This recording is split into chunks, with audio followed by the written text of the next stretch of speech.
ఆ టైంలో రిలీజ్ చేస్తున్నారు. అది కరెక్ట్ వర్కౌట్ అవుతుంది. ప్రభాస్ గారిది లాస్ట్ సినిమా ఆదిపురుషు, సాహో అన్న మీరు అంటున్నారు కదా ఆదిపురుషు అంటే కొద్దిగా నెగిటివ్ ట్రోల్స్ వచ్చినా కానీ నీకు కలెక్షన్స్ యాడ తగ్గినాయి చెప్పు.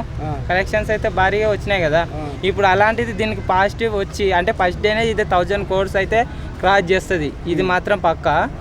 ఇంకా తర్వాత మూవీ మాత్రం బాగుంటే మాత్రం 5000 crores ఎక్కువ కూడా రావచ్చు, ఇంకా దాటిపోవచ్చు కూడా. బాహుబలితో ఇండియా వైజ్గా మంచి పేరు తెచ్చుకున్న ప్రభాస్ ఇప్పుడు హాలీవుడ్లోకి వెళ్ళబోతాడా ఈ సినిమాతో? వెళ్ళిపోతాడన్నా. తక్కువేమన్నా చెప్పు. బాహుబలి అవన్నీ తీసినాడు కదా. ఇప్పుడు సలార్తోని అసలుకి ఎవరినమ్మా మేము హాలీవుడ్ వాళ్ళ కూడా పడిపోయేటట్టు చేస్తారు. అంటే వాళ్ళేం తక్కువ కాదు. ఒక ఇండియా అంటే ఎవరు తక్కువ అంచనా చేయనీకి ఉండదు ఈ సినిమాతో. రీసెంట్గా మనకు RRR కానీ బాహుబలి కానీ మంచి కలెక్షన్స్ రాబట్టి మన తెలుగు సినిమాలు వాటిని కూడా బ్రేక్ చేసే అవకాశం బ్రేక్ చేస్తుంది. హైయెస్ట్ గ్రాసింగ్ మూవీ ఇదే అవుతుంది. మీరు చూస్తారు కదా.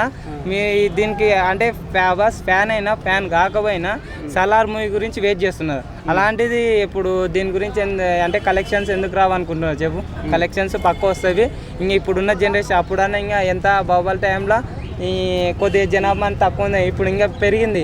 ఇంకా కొన్ని కలెక్షన్స్ కూడా ఎక్స్ట్రా అవ్వచ్చు. ఇంకా ప్రభాస్ క్రేజ్ సాహో కొన్ని మూవీస్తోని ఇంకా పెరిగిపోయింది. ఇప్పుడైతే మార్కెట్ ఎక్కువ ఉంటుంది. కాకపోతే పైరసీ చేయకుండా ఉంటే బెటర్ నా ఆలోచన. ఫైనల్గా సలార్ మూవీ భారీ హిట్ అవుతుంది. భారీ హిట్ అవుతుంది పక్క. మీరు అదే ఏమంటారు సంక్రాంతికి హాలిడేస్కి పోయి అందరు అయితే బాగా ఎంజాయ్ చేస్తారు చాలా. ఎందుకంటే కరెక్ట్ ఫ్యాన్స్కి ప్రతి ఒక్కరు ఫ్యామిలీ ఆడియన్స్కి బాగా చూడొచ్చు అని కరెక్ట్ ఆ టైం తీసుకుంటారు. Okay bro, thank you.